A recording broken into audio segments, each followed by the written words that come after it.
Thursday in Salem, where every whisper hides a secret and every choice cuts a little deeper. Tension is brewing on every front, hidden photos, dangerous alliances, and an unexpected confrontation that could turn an investigation upside down. A nervous confession shakes one household, while a mysterious meeting at the hospital threatens to expose a DiMera scheme years in the making. Meanwhile, a celebration hides cracks beneath the surface, and not everyone in Salem is smiling for the right reason. Because in this town, victory and betrayal often share the same glass of champagne. The episode opens in the sterile silence of Salem Hospital, that eerie calm that always feels like it's hiding something. The fluorescent lights flicker overhead. A single door at the end of the corridor bears no nameplate, only a security keypad. And then, a soft beep. The door slides open. Kat steps inside, phone in hand, heart pounding. The room feels wrong, too polished, too quiet. Metal trays gleam under white light. Computer monitors hum with encrypted data. On one wall, rows of medical charts are labeled in cryptic shorthand: patient beta, Horton expansion, unreported trial. She lifts her phone and snaps photo after photo, her breathing sharp in the silence. "What are you hiding, EJ?" she whispers under her breath. A sudden creak freezes her in place. The door. A man's voice cuts through the silence, low, firm, and unmistakable. "Looking for something?" Rafe Hernandez stands in the doorway, his expression unreadable. Kat stumbles for words. "Rafe, I was just," but instead of calling for security, he closes the door behind him. "You're not the first person to snoop around this place," he says quietly. "But if you're smart, you'll tread carefully. EJ DiMera doesn't build hospitals, he builds leverage." The tension thickens. Two unlikely allies now share a dangerous secret, one that could expose something bigger than either of them imagined. Kat lowers her phone. "Then help me find out what he's really doing." Rafe's reply is calm, but chilling. "Be careful what you wish for." In Salem, the truth usually comes with a body count. The camera lingers on the glowing computer screen, one file name blinking: Project Resurrection. Across town, the storm shifts from conspiracy to heartbreak. At the Brady pub, Chad DiMera sits slumped in a booth, untouched coffee cooling in front of him. His face carries the weight of every mistake, as both father and man. Across from him, Jeremy Horton listens silently, the voice of reason Chad didn't know he needed. The topic is Thomas, and the ultimatum that shattered him. "Either Kat leaves Salem, or I do." Chad rubs his temples. He's angry, "Jeremy, I get it. But how'd I fix something when I'm the reason it broke?" Jeremy takes a slow sip of his coffee, thinking before he answers. "Kids don't hand out ultimatums unless they're already breaking, Chad. This isn't about punishment. It's about pain." Chad looks up, frustrated. He wants to live with his grandparents. He thinks that'll make it better. Jeremy nods slowly. "Maybe space isn't the worst idea. Sometimes love means letting them breathe, even if it hurts like hell." Chad's voice softens. "He's all I have left of Abigail. I can't lose him too." Jeremy leans in. "Then stop trying to control the damage and start listening to the wound. Let him speak, even if what he says tears you apart." There's a long silence. Then Chad nods, eyes glassy. "You sound like you've lived it." Jeremy's expression darkens. "More than you know." It's a simple conversation, but it carries the heartbeat of days. Love, guilt, and the fragile hope that maybe, this time, forgiveness will hold. At DiMera Enterprises, tension turns electric. EJ DiMera sits behind his sleek glass desk, reviewing documents that could change Salem's future, or destroy it. His composure is precise, every movement calculated.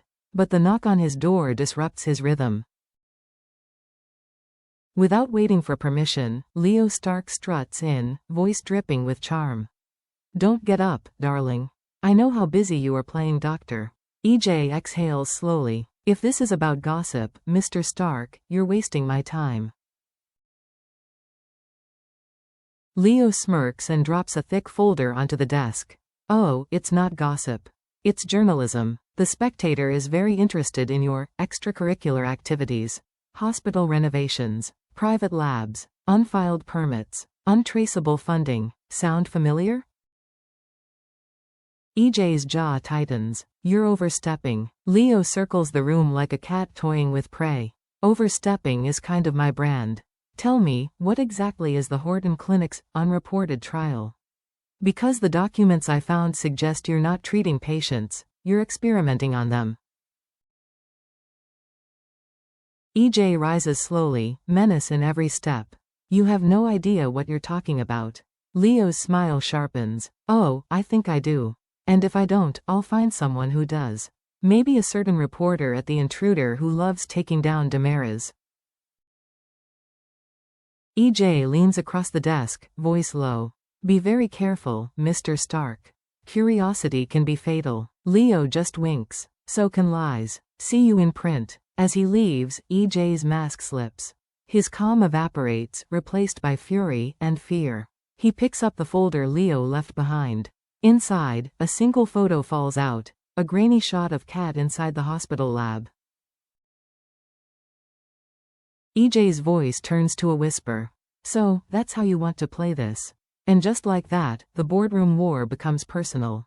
Because in Salem, exposure isn't the end of the story, it's the beginning of war. The storm outside the Kuriaki's mansion may have passed, but inside, another one quietly brews beneath the sound of laughter and clinking glasses. Alex and Stephanie sit together, dressed in evening light and false calm, a bottle of champagne open between them. They've survived another battle, business secured, threats handled, peace restored, at least for now. Alex raises his glass. To us, the team no one can touch. Stephanie smiles faintly, but her eyes drift to the shadows, the silence, the memories that still sting. Jeremy's obsession, Alex's temper, her own doubts. Every toast feels like a promise built on thin ice. She takes a slow breath. It feels good to breathe again, she says softly, but her voice wavers. Alex pulls her close, hand at the small of her back, voice low and protective. No one's coming between us again. Not him, not anyone. I promise. The camera holds on that word, promise, as the light from the chandelier flickers slightly. Outside, the night deepens. And just beyond the window, a figure stands watching. Jeremy, his expression unreadable, his presence ghost-like. His reflection ripples in the glass like a haunting omen. Stephanie leans against Alex, but her face is distant. She can feel the unease crawling at the edges of her happiness. In Salem, every celebration carries a shadow. Every "we made it" moment is just the prelude to heartbreak. Because when love burns too brightly here, it always draws something darker to its flame. Night falls over Salem, and with it, the illusion of calm. The streets are quiet. The houses glow with warm light. But behind every closed door, tension hums like static waiting to spark. At the hospital, Kat and Rafe inch closer to a truth powerful enough to topple an empire. Each clue they uncover only deepens the danger, and somewhere, EJ already knows someone's getting too close. Across town, Chad stares at his son's empty room, torn between guilt and love. Thomas's ultimatum echoes in his mind like a curse: either she leaves, or I do. One decision could save his son, or destroy the fragile piece he's clinging to. Meanwhile, Leo's confrontation with EJ has set Salem's rumor mill ablaze. The first whispers have already begun, and in this town, a whisper is deadlier than a bullet. And then there's Alex and Stephanie, locked in a moment that looks like love but feels like denial, unaware that eyes are already watching from the shadows. Thursday isn't just another episode.